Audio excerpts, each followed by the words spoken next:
My understanding is Byron Black, a man that was recently executed, repeatedly told his spiritual advisor, "It hurts so bad.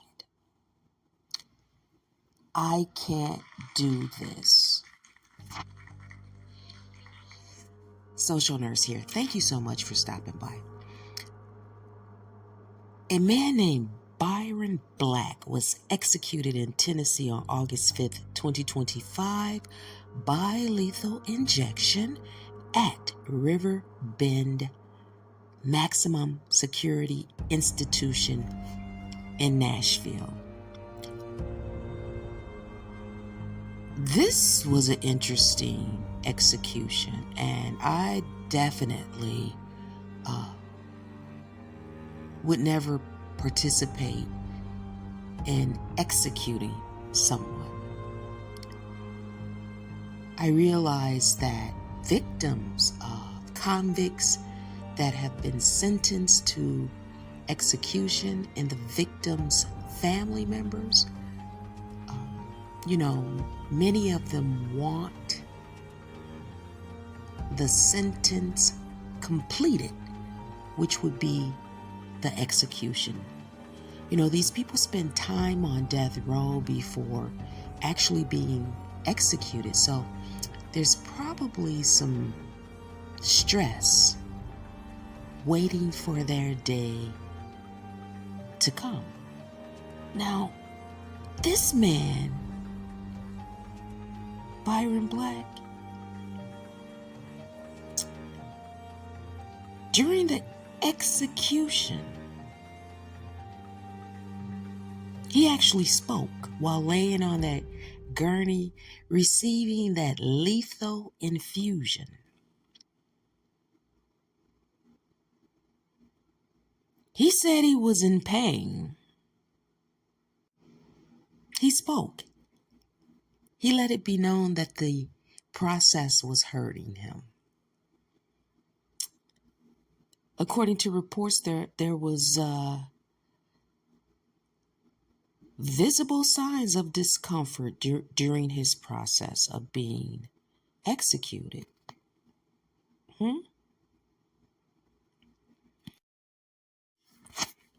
Another thing that stands out about this man is that he had an implanted defibrillator for his heart.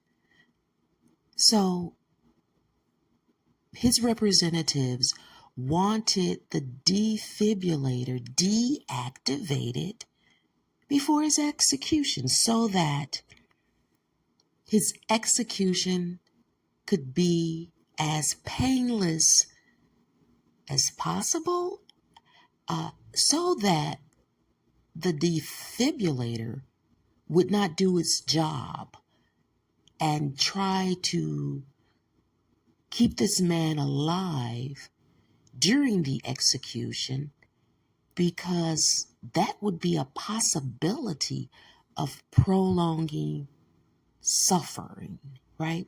Because the defibrillator would detect the heart not beating correctly, slowing down, what have you. It would detect that there was a current issue with the heart and initiate a shock, trying to keep this man alive during the execution. The implanted defibrillator, right? So we understand why those that support this man wanted it deactivated to prevent suffering and pain and this and that, right? I realized that this man did a heinous crime. He was convicted of a heinous crime, right? It's not like he didn't do anything. It's not like he, did not commit a heinous crime to earn his sentence, right? It's an awful situation because he killed a mother, her two daughters. Then while out waiting for a trial, that's when he killed the mother and the daughter. His ex-girlfriend is the mother of the daughters, all three, right? Prior to that, he had injured intentionally this woman that he, fatally harmed. He had stabbed her ex-husband, the father of the children. It was just a big mess. This man was a mess in more than one way, because his advocates said that he did not have a level of cognition to know really what was going on. This man had chronic illnesses and dementia at the time of his execution, right? So, should people who do not quite understand what they are about to experience be executed? That's a question that advocates have, right? Many people do not believe that this man should have been executed because he, according to them, did not have the cognition to know what was going to happen, that his sentence was about to occur for completion, right? We know that capital punishment executions are very controversial. My condolences to the family of the victims, for real.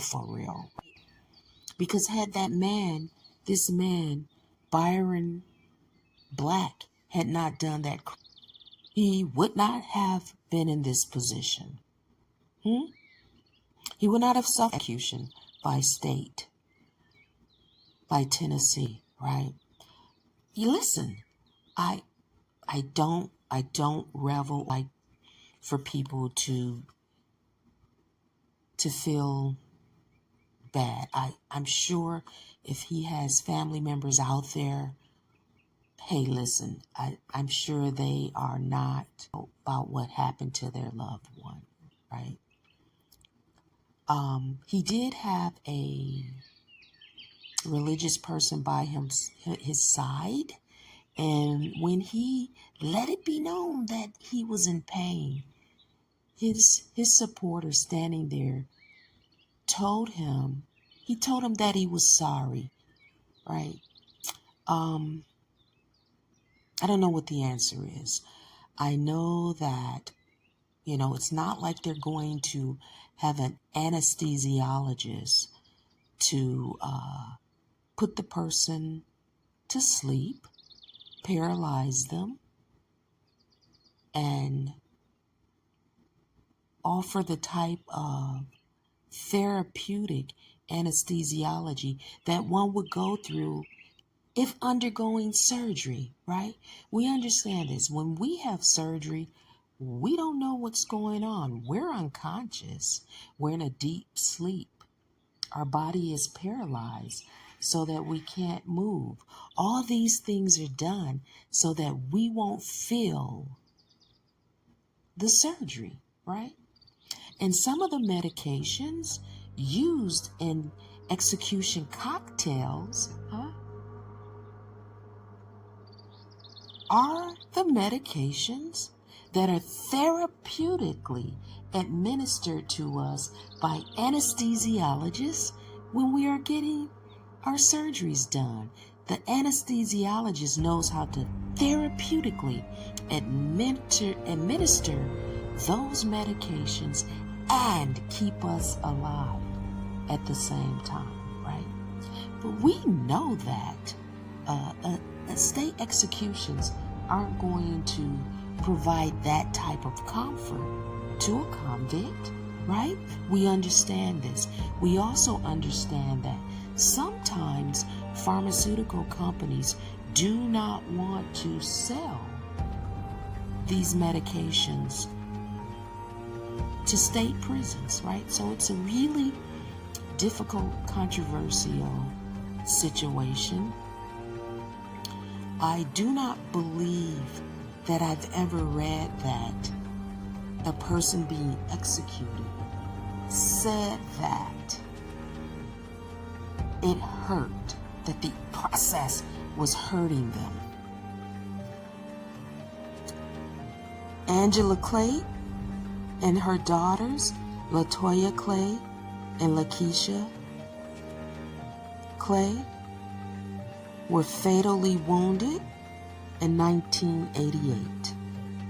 This is why Byron Black was convicted of his sentence, right? So he did do a heinous thing.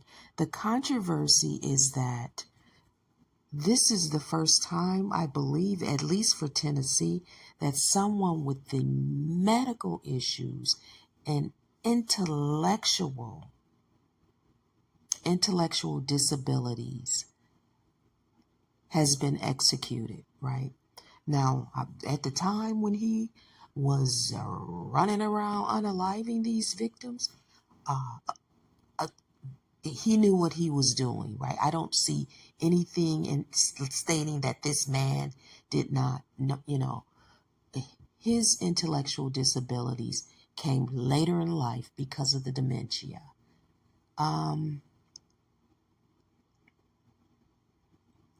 Let me just say this. It's an unfortunate situation, and I guess for people that are like governors of states such as Tennessee have hard decisions to make, but this man was allowed to be executed to pay for his crime. Social nurse.